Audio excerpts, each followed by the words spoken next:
This week on Q&A, Syndicated columnist Mona Charen. She talks about her book, Sex Matters, How Modern Feminism Lost Touch with Science, Love, and Common Sense.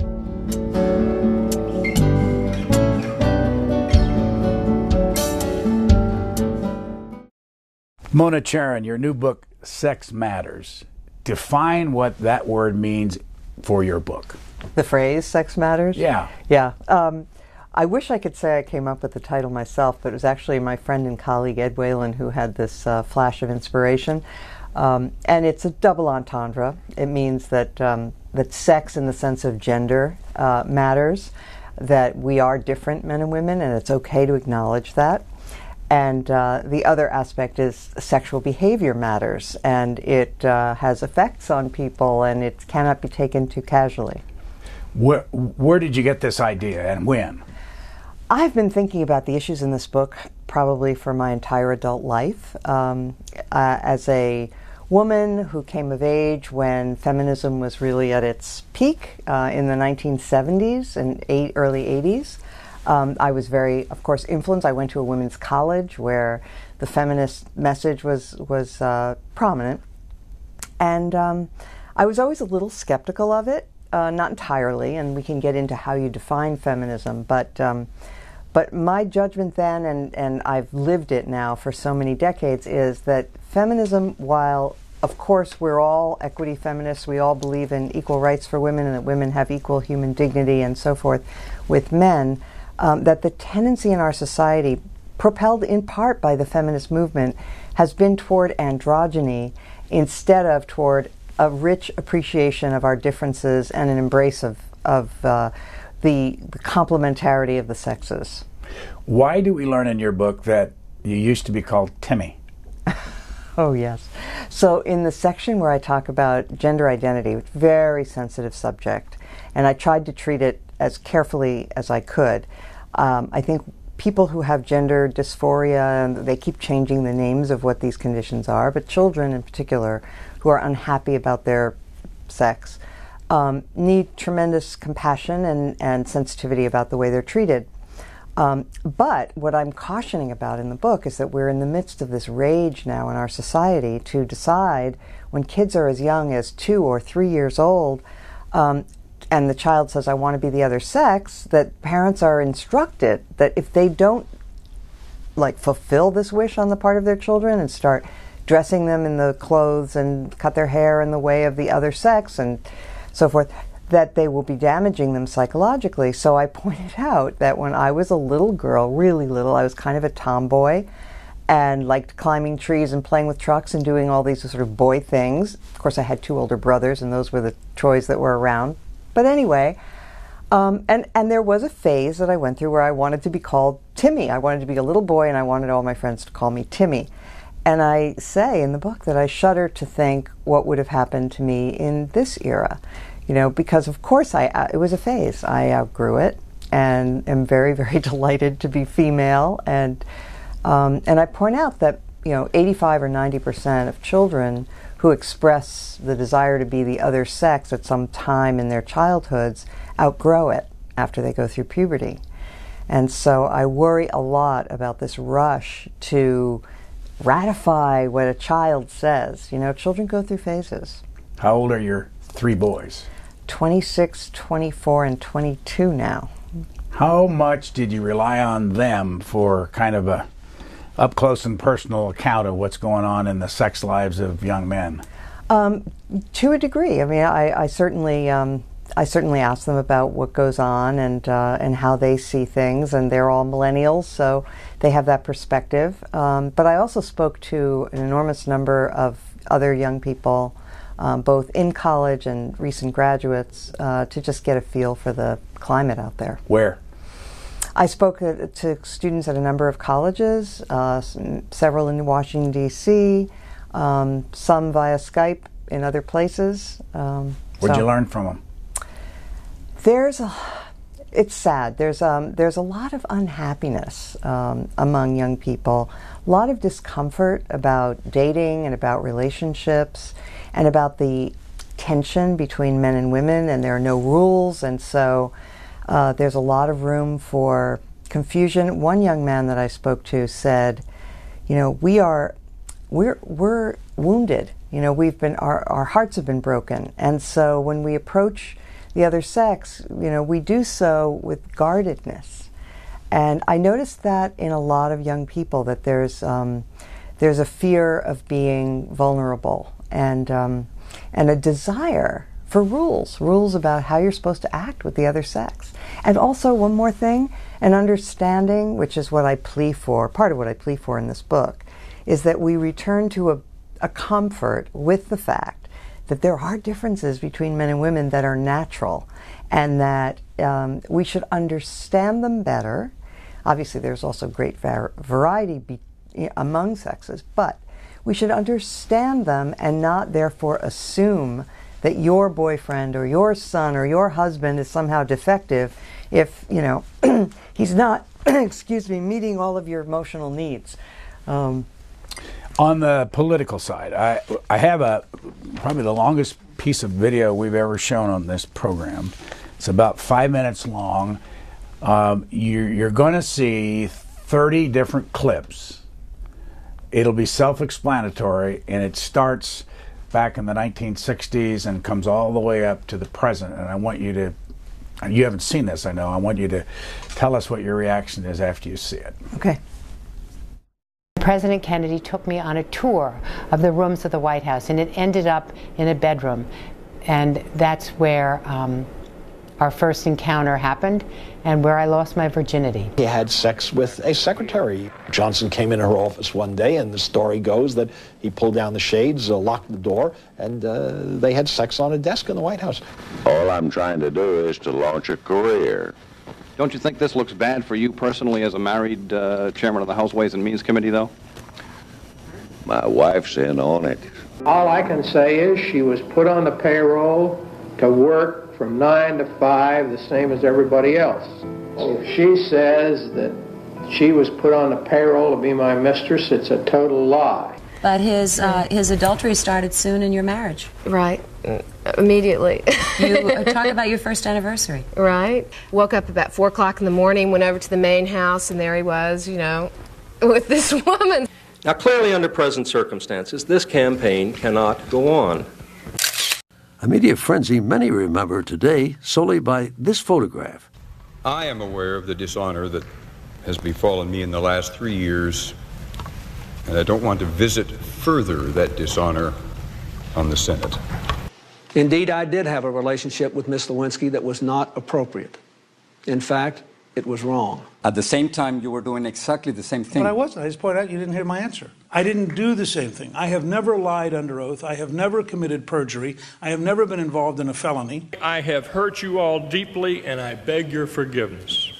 So I must set the example that I hope President Clinton will follow. Like all marriages, ours is not perfect. None of us are. But we choose to work together as a family. To my wife and my family, I apologize for what I have caused. Craig was arrested in June for lewd conduct in a Minneapolis airport men's room. And tonight, a new low, after a federal grand jury in North Carolina charged him with 6 felonies, all relating to a campaign affair in which he fathered a child. Foley's political career was shattered after it was revealed he'd sent lurid text messages and emails to male pages. Sin is in fact grounded in this notion of what is it that I want as opposed to somebody else. And in this regard, let me throw one more apology out there, and that is to people of faith. Recount what happened that caused you to go from being the governor of New York to resign. Well, look, I resigned in the context of sex scandal is the phrase that I think most easily describes it. MSNBC is now announcing political contributor Mark Halperin will no longer be appearing on the network after at least 5 women have come forward alleging sexual harassment. I did not send that tweet. My system was hacked. I was pranked. It was a fairly common one. People make fun of my name all the time. When you name Wiener, you kind of get that. What I did was wrong, he said, and I regret it. Judge Thomas Durkin suggested that was not enough. Nothing is more stunning than having serial child molester and Speaker of the House in the same sentence. This newly uncovered settlement is the sixth one involving allegations against O'Reilly. According to The Times, they have totaled about $45 million. Longtime Today Show host Matt Lauer fired from NBC for alleged inappropriate sexual behavior in the workplace. Late today, CBS suspended correspondent Charlie Rose after the Washington Post reported that 8 women associated with his PBS program are accusing him of sexual harassment. That's married Congressman Vance McAllister turning off the lights in his Louisiana office. Seconds later, he reappears with a woman believed to be on his staff. Then this, a kiss, nearly 30 seconds long. Some of the allegations against me are simply not true. Others I remember very differently. In a statement, Frank said that he never attempted to have sexual contact with any staffer, never touched anybody in his office, or tried to. But he admitted to having, quote, an uncomfortable conversation about surrogacy with 2 women who worked for him. Scott DeJarle, a pro-life champion who encouraged his ex-wife to have 2 abortions and talked one of his mistresses into having another. Multiple women have now accused Conyers of misconduct or harassment. Conyers denies the accusations, but admits to secretly paying one former staffer a $27,000 settlement. Texas Republican Blake Farenthold used $84,000 in taxpayer funds to settle a sexual harassment claim and never paid taxpayers back that money. This is the shopping mall where some say it was common knowledge and not a big secret that Roy Moore would flirt with teenage girls when he was in his 30s. 4 women who were romantically involved with him in the past who have described just repeated episodes of non-consensual violence.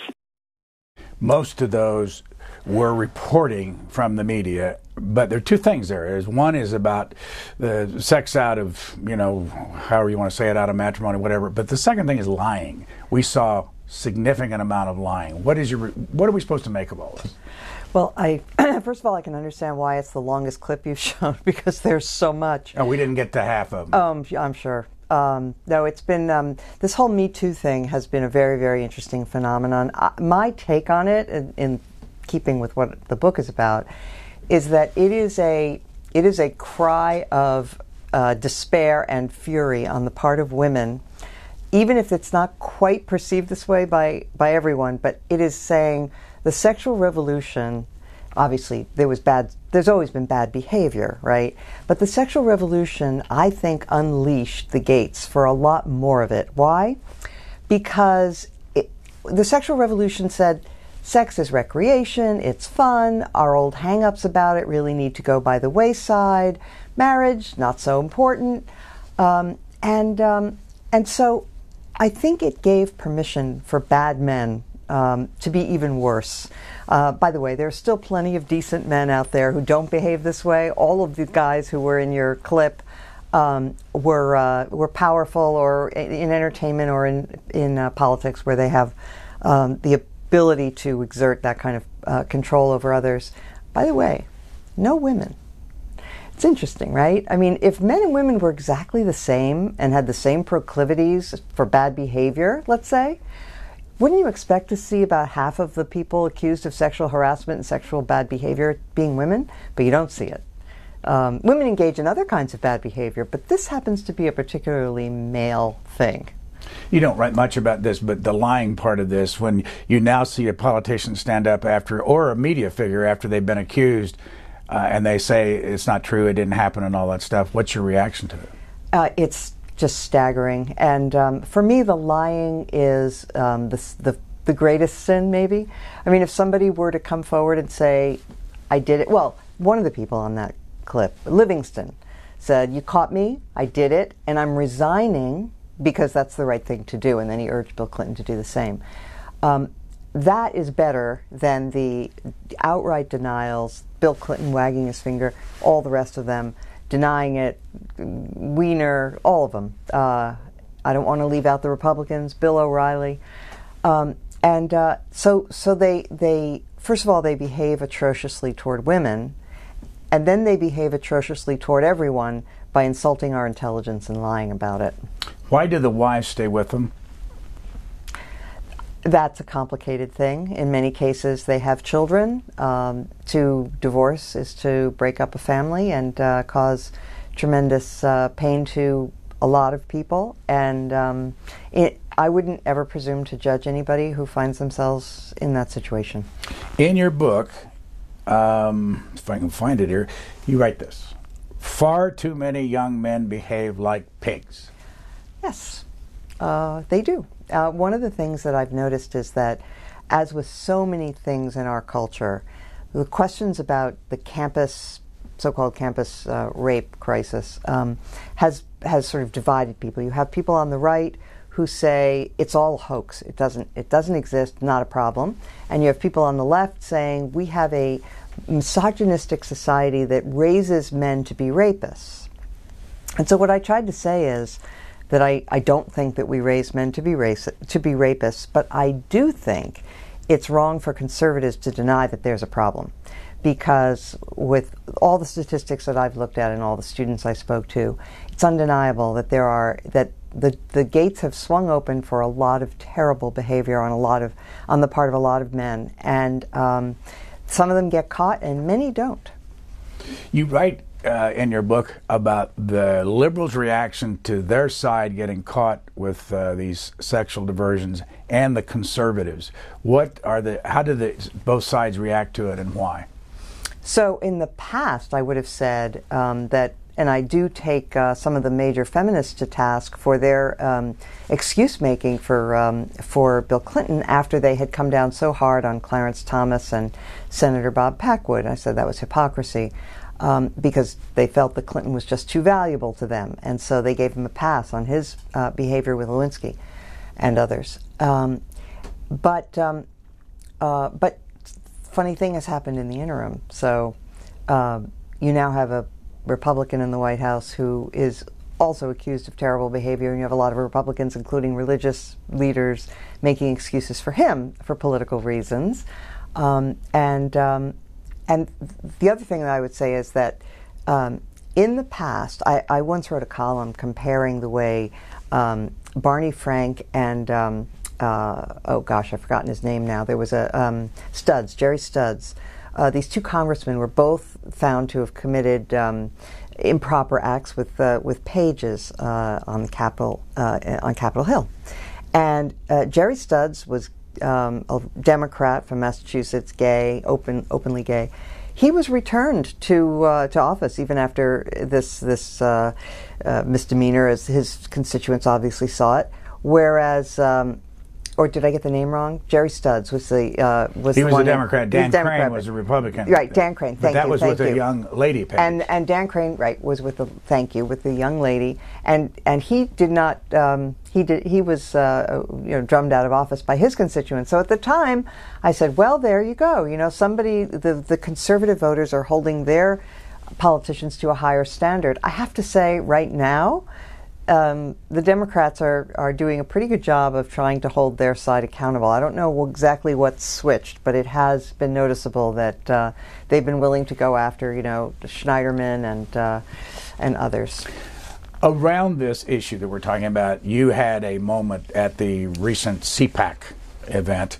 I'm sure a lot of people watching this have seen it. I want to run that again and ask you to explain how that happened and what's the fallout from it. You're at CPAC. Margie Ross is She's the moderator. She's the moderator from Regnery Publications, but let's watch. I'm disappointed in people on our side for being hypocrites about sexual harassers and abusers of women who are in our party, who are sitting in the White House, who brag about their extramarital affairs, who brag about mistreating women. And because he happens to have an R after his name, we look the other way, we don't complain. This is a party that was ready to endorse, the Republican Party endorsed Roy Moore for the Senate in the state of Alabama, even though he was a credibly accused child molester. You cannot claim that you stand for women and put up with that. Well, you know, this is a really interesting point because there's been this and a woman in the back yelling, "It's not true, it's not true." Not true. What'd you make of that? And do you remember, could you hear that when you were up on that stage? Yeah, I could hear it. I could see the people. I should say that my rough guess is like 35 to 40% of the audience was with me and was applauding and so forth. But there were a good number of people who were just livid and very, very angry and saying that it was a witch hunt, that he'd been framed, that it wasn't true, and they seemed to passionately believe that.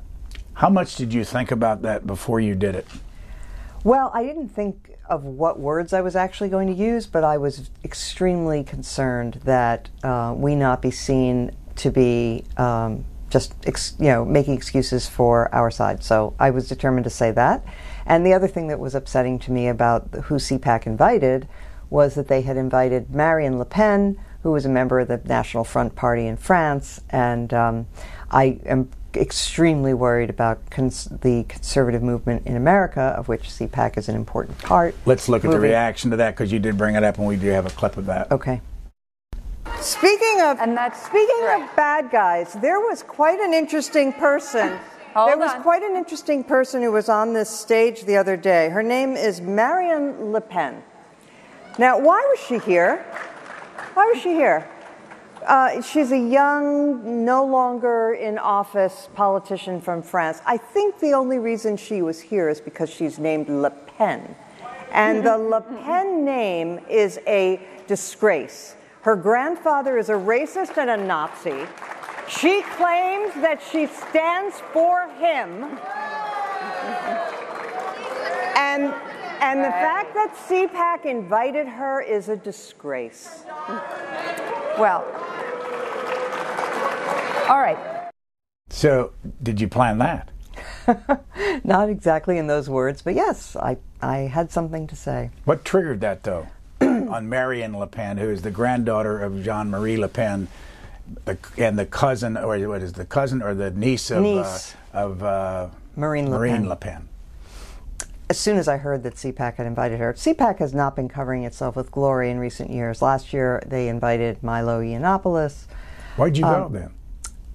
Because I wanted to speak up to them directly. So what's happened since then to you? I've, received a tremendous amount of support from liberals. I've received a lot of support from conservatives, who say I do speak for them and that they're sorry there aren't more. And I've received some angry, furious responses, but that happens. Anybody cut the column? Not that I know of. When did you personally decide to be anti-Trump? It wasn't a decision. It was just from the time that I was aware of him in public life, I thought he was a repellent figure. Back when I was living in New York, and I remember him parading on the tabloids his adventures with his mistress while he was married. And I'm still pretty old-fashioned about behavior. And by the way, this is something that I hope to talk with feminists about, to say, we women should all be together about what the proper way to treat women is, and I think we can probably find a lot of common ground about that. But it should begin with married men should be expected to be gentlemen. Well, all men should be expected to be gentlemen, but when someone is married, it makes a difference. The reason I keep coming back to this is that Gloria Steinem, in her piece in the New York Times defending Bill Clinton, went through this long litany of why his relationship with Monica Lewinsky was not a problem, and she said it was consensual and so on, and she kind of implied that Lewinsky had been the instigator and so forth.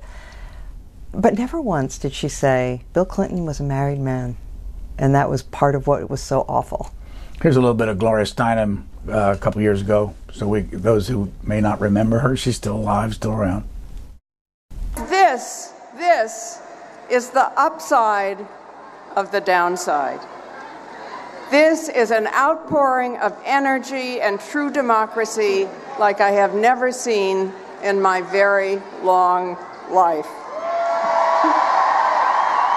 It is wide in age, it is deep in diversity, and remember, the Constitution does not begin with I, the President, it begins with we, the people. Where did that march, in your opinion, and that was, looking for the date here, January 21st, 2017, where did that march fit in the whole sex matters that you're writing about? Well, as I said earlier, I think there are a number of women who are feeling furious about the way men have behaved. I'm not sure that they would diagnose it quite the same way that I do. I mean, I know the feminists tend to think that men have always been beasts, and that it's been worse in the past, and now it's getting better somehow because they've been more educated by feminism.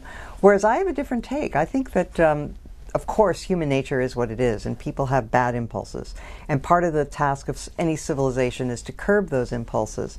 But it's, as somebody who was a child in the 1960s and who grew up with feminism, I have the very strong sense that feminism actually made all of this really sort of rapacious male behavior more possible. It really made it easier for the bad guys who are out there, and I stress again, most men aren't bad, but some are.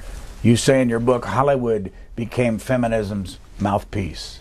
Why? Yeah, well, because they repeated the ideas that the feminists promoted. So one of them was they defamed the nuclear family. The feminists were sure that until we destroyed the family, women would never achieve true equality. And so Hollywood, made movies like The Burning Bed about, domestic abuse, and movies that portrayed family life as essentially pathological. And, of course it can be, but in most instances it isn't. In most instances it's a treasure, and we should be aware of that. Did you read Feminine Mystique when it came out back in the 60s? No, I was in first grade. Have you ever read it? Yes, I read it closely, yes. Now, Betty Friedan had a family.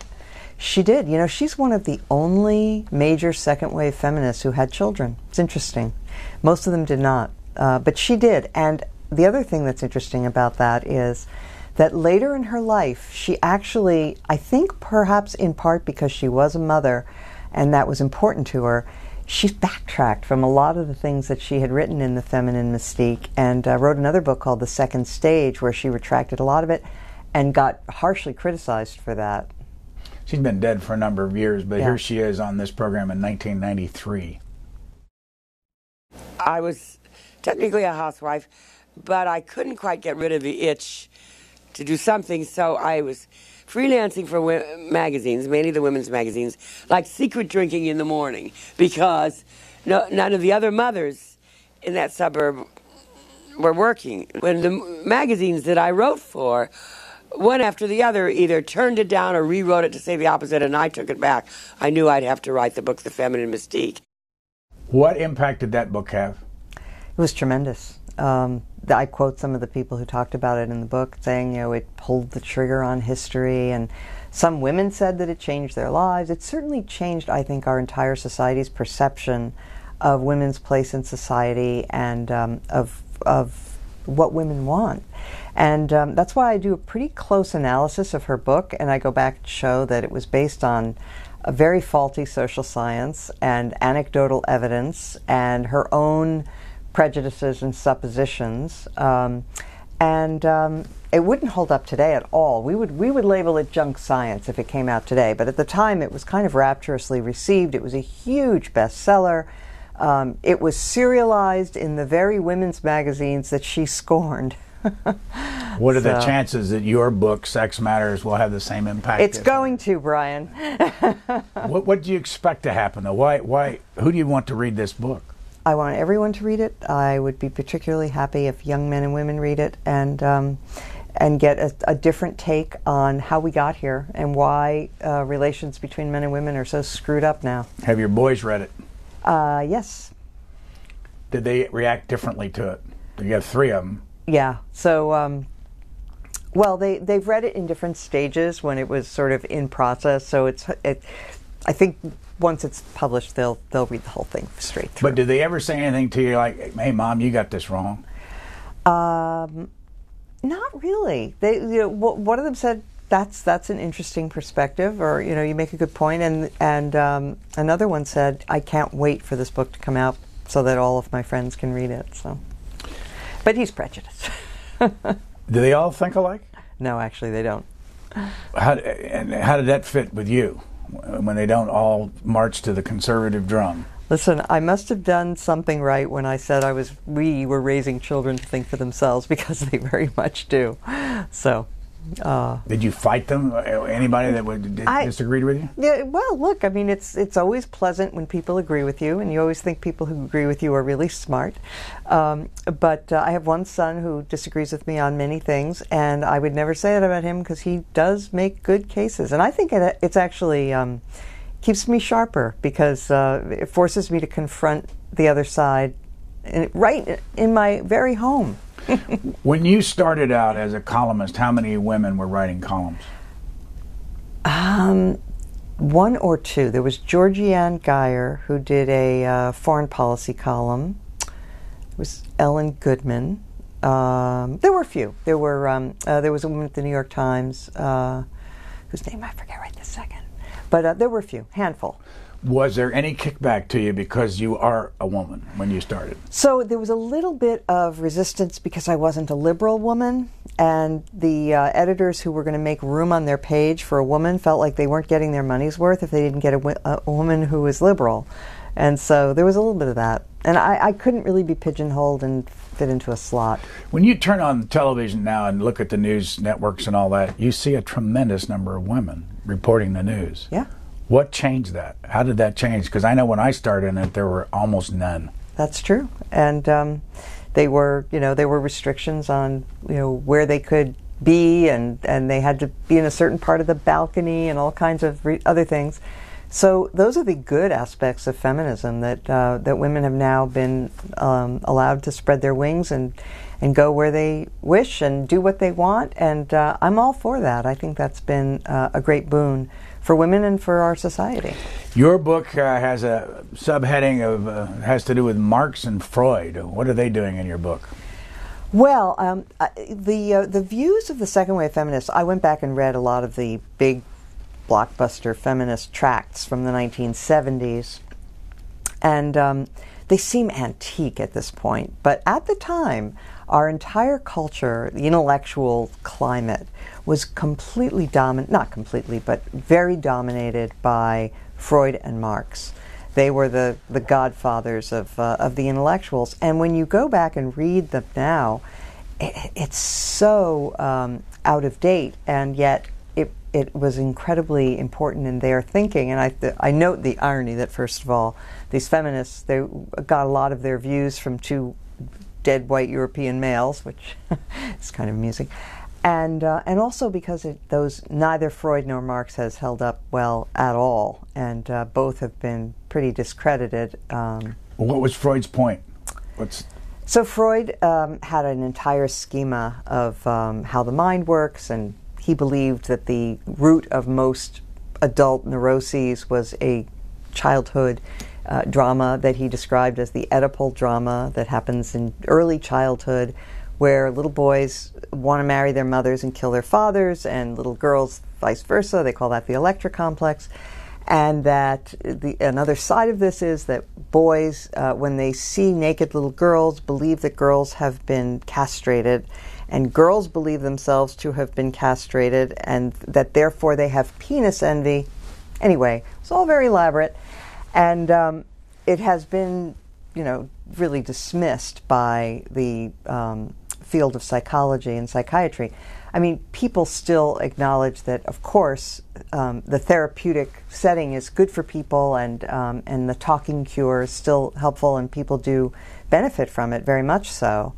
But the whole Freudian schema of how the brain works, all of that has been discredited. There's no such thing as the id, the ego, or the superego. All of that stuff is considered to be unscientific.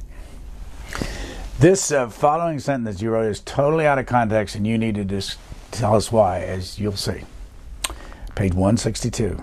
Imagine if German Chancellor Angela Merkel posed topless.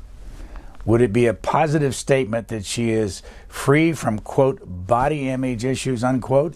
Is she repressed because she never forgets to don a blouse? Why did you bring up Angela Merkel?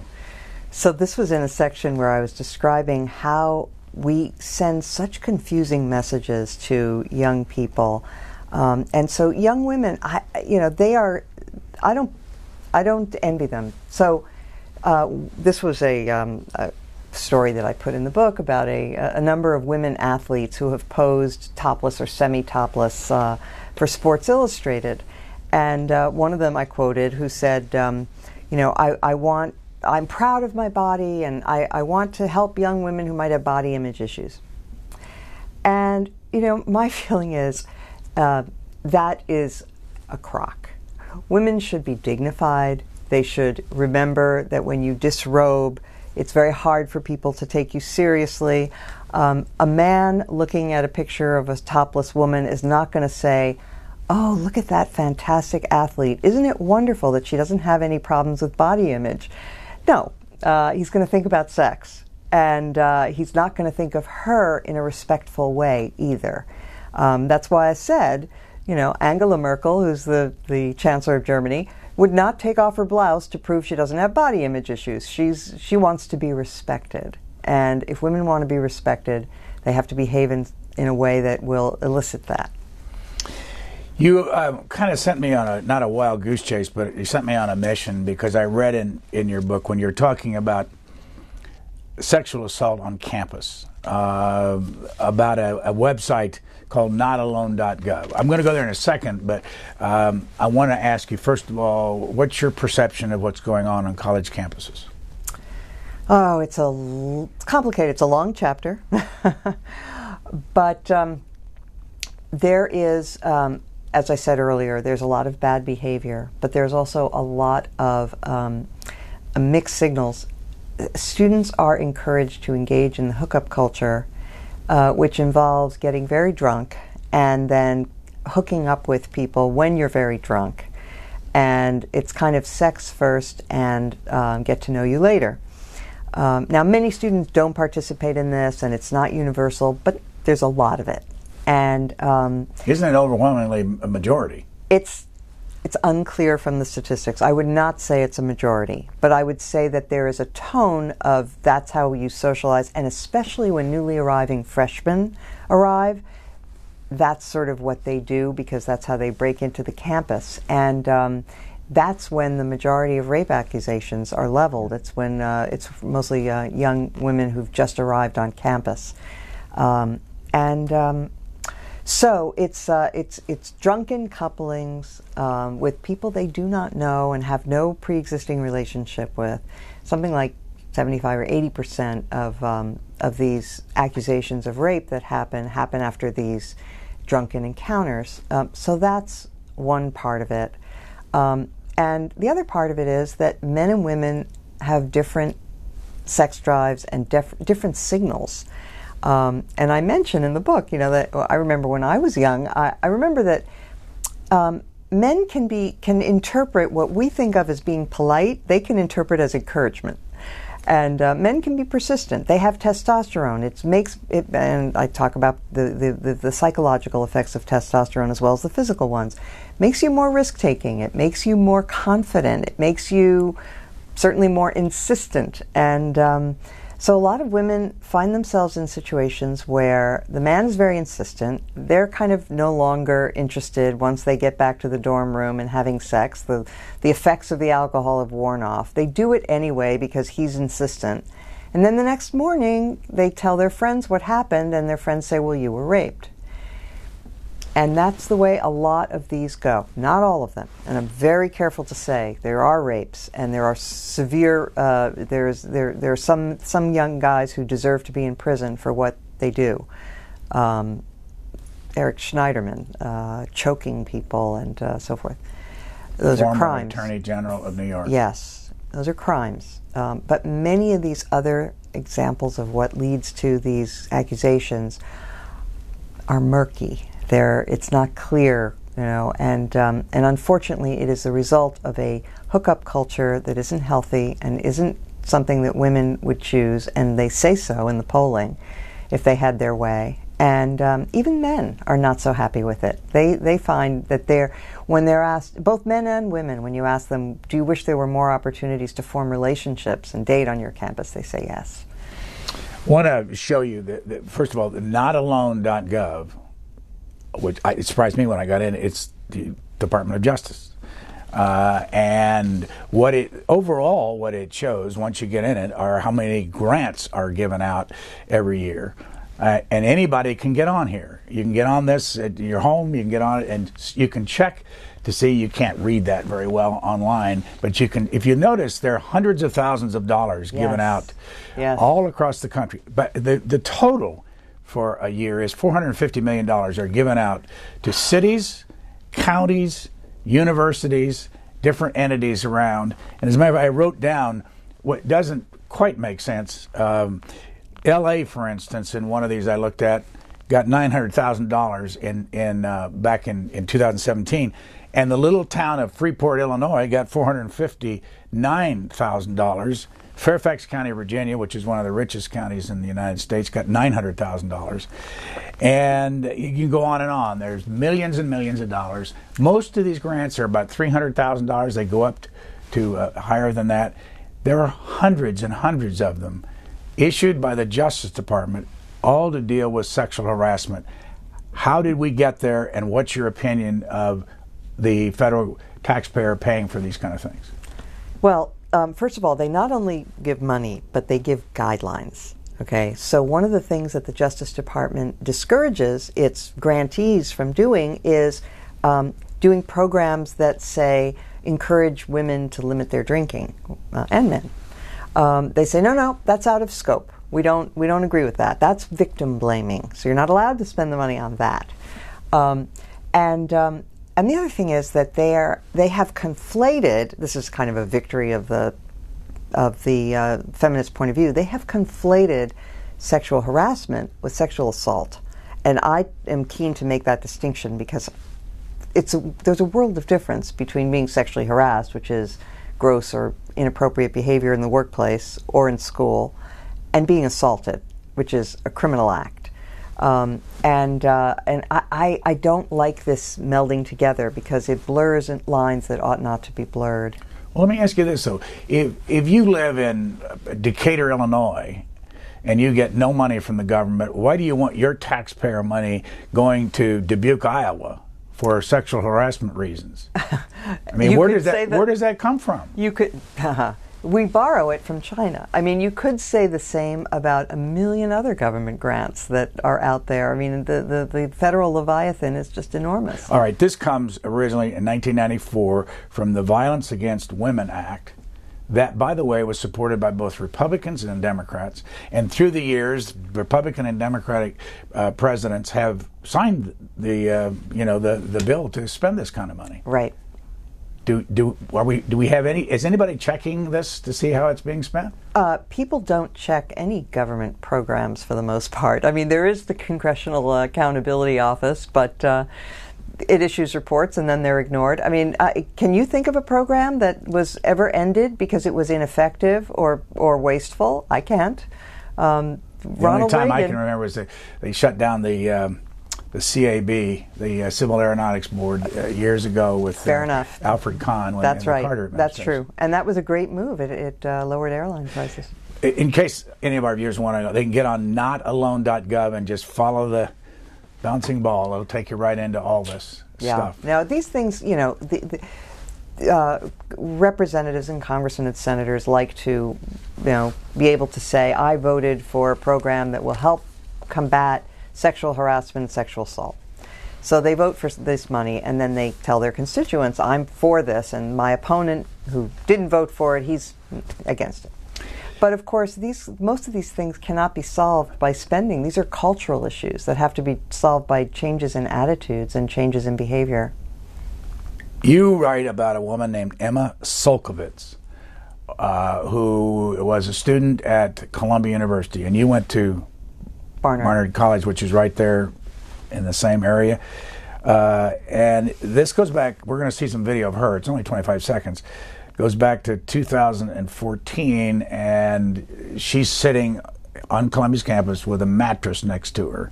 Let's just watch this, and you can tell us why you brought this up. My name is Emma Salkowitz. I'm a senior in the college.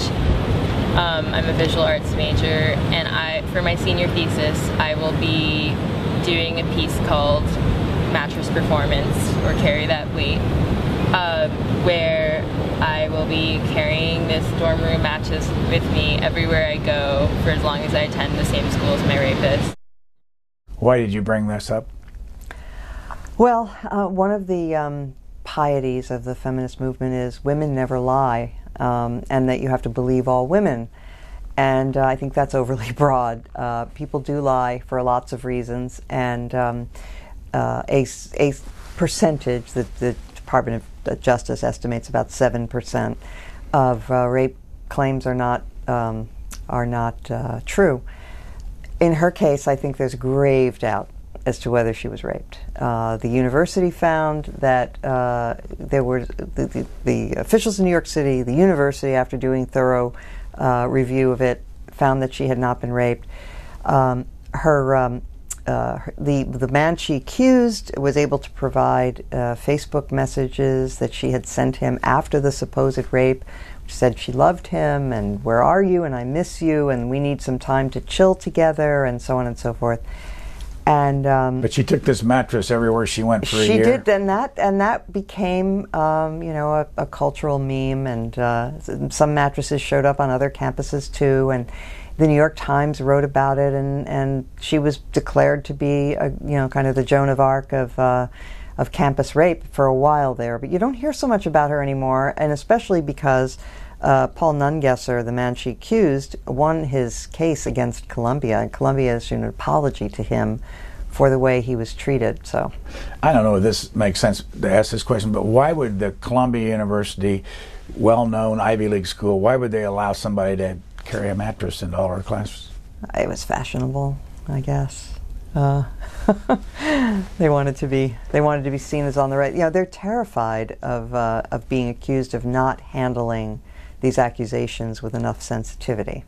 And so they have lots of counselors, and I can't remember, Harvard I think has 49 Title IX you said counselors. 54, I think. 54, thank you. What does that mean, Title IX compliance officers? So they're there to adjudicate and help adjudicate these cases where somebody has alleged that there's been misbehavior of a sexual nature. And so there are 54 people that work on Harvard's campus to adjudicate these matters. Yes. And there have been dozens and dozens of lawsuits now by male students who claim that their rights were violated by the kangaroo courts that these universities have set up. And it's a mess. And the kids are not happy. Under your chapter family and under the heading baby carries before marriage, I want to read this just because of the statistics. For kids raised by single mothers, the poverty rate is 37.1%. When Harry Truman was president, only 5% of all births were to unwed mothers. By the Nixon years, the rate had doubled to about 10%. And then with an assist from feminism and the sexual revolution, it took off. In 2014, more than 40% of all births were to unmarried women. Among mothers under the age of 30, 64% were single. What happened? We decided that marriage was optional as far as when it comes to the ideal environment for raising children. We did more than that. We decided that adult self-expression and adult happiness was much more important than the well-being and the needs of children. And so we removed the stigma from unwed childbearing, and so now we have a huge problem with it, and it's, the children who grow up with single parents are much more likely to have all kinds of problems than the children who grow up in two-parent homes, and it is contributing to our huge problem of inequality, which no one talks about. We've heard about the decline of manufacturing jobs, and we've heard about globalization and international competition and immigrants coming and taking our jobs. No one talks about family structure, or not enough people talk about family structure, Because when you look at it, there's actually a class division. People who go to college, sort of our upper class, if you will, people who go to college tend to be living in the same way that most Americans were back in the 1960s and 1950s. They wait until they're married to have their first child, they get a job, they get an education. And if you do all those things, your chances of being poor are infinitesimal. On the other hand, for people who have only some college or high school degree, or even worse if they're high school dropouts, the rate of illegitimacy is huge. And those families are what some of the sociologists call it fragile families. And they have a whole skein of pathologies. Again, not all. Some single mothers do a great job, but the lack of a secure grounding in an intact family is affecting every other part of our society, including the problem, like in the African American community, where there are so many young men who are in prison that the young women don't have enough men to choose from if they want to marry an African American guy. It's a huge, huge issue that affects everything. On another subject, abortion, you refer to a debate that was held on the Senate floor between Barbara Boxer and Rick Santorum a long time ago, back in 1999. But you also say that Pat Schroeder, a congresswoman at the time from Colorado, somehow kept pictures of the aborted feces off of the floor. Feces. Yes, thank you. Thank yes. you. Thank you. Off the floor of the House. Well, she attempted to. I'm not sure if she was successful. She moved to have them removed because she said it was in terrible taste to show images of aborted fetuses. And Naomi Wolf, who's a feminist and a liberal, but who's, after she had her own baby, became very she had mixed views about abortion, and she actually wrote a tough piece where she said you can't ignore reality by calling it bad taste. Here's the 30 seconds of the debate between Barbara Boxer and Rick Santorum. You agree that once the child is born, is separated from the mother, that child is protected by the Constitution and cannot be killed. You agree with that? I would make this statement, that this Constitution, as it currently is, and some of you want to amend it to say that life begins at conception, I think that when you bring your baby home, when your baby is born, and there is no such thing as partial birth, the baby belongs to your family and has all the rights. But I'm not willing to amend the Constitution to say that a fetus is a person, which I know you would. But why'd that get your attention? It was... To say that a person is not a person until he or she comes home from the hospital is not the traditional understanding of human rights in our society. The fact that the mother may not want the child doesn't mean that the child has no right to a life of its own. And in many cases, including in our case, we have one of our sons is adopted. His mother couldn't take care of him, but he had a loving home waiting for him. Should Roe versus Wade be overturned? Yes. Will it be overturned? I have no idea. If it were overturned, that judicial usurpation of decision-making authority, which belongs to the people and their representatives in the 50 states, it would be returned, and we would argue it in state by state as it should be. You tell us in your book that you were a latchkey kid. Yeah. Explain. Both of my parents worked, and from a very young age, I walked myself home from school and let myself into an empty house, and spent the hours between 3 and 6 on my own, and it was lonely. I mean, I was proud of my mother because she was a psychologist, and I also knew I was supposed to say that I was happy that my mother worked. But it was lonely, and I did not want that for my kids. And so how did you differ? I of course was fortunate enough to be in a field where I could work from home. So that was helpful. And I had a great husband. And we just we managed with some help and with me working from home and so on. We managed to be able to give our kids what I hoped, we both hoped that they needed when they were young and even as they grew, and even today.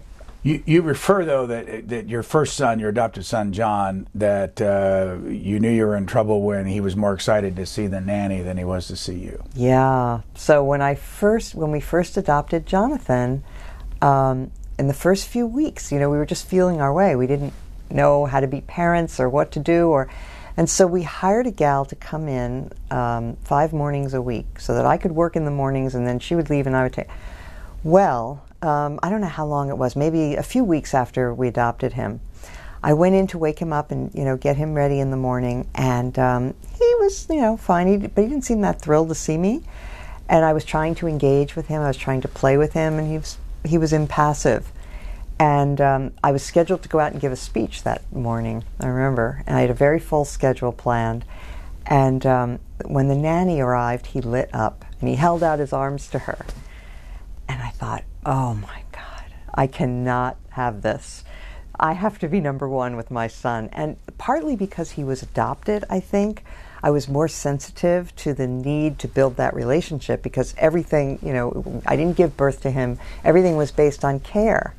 And so, but then later when I had 2 more, the old-fashioned way, I realized, that that's true of all babies. It's who takes care of them is who they love. And so that was important to me.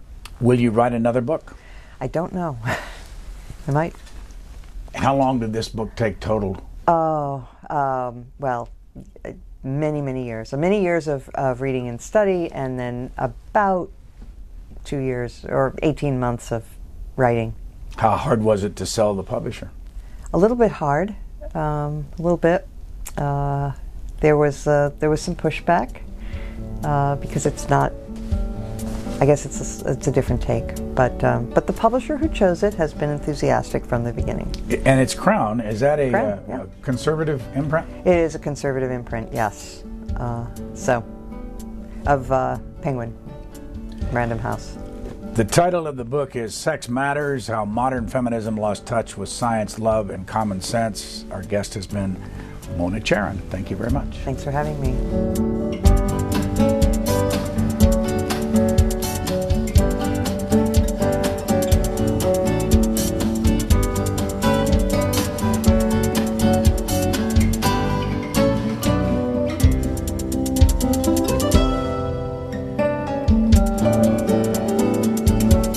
Free transcripts, or to give us your comments about this program, visit us at Q&A.org. Q&A programs are also available as C-SPAN podcasts.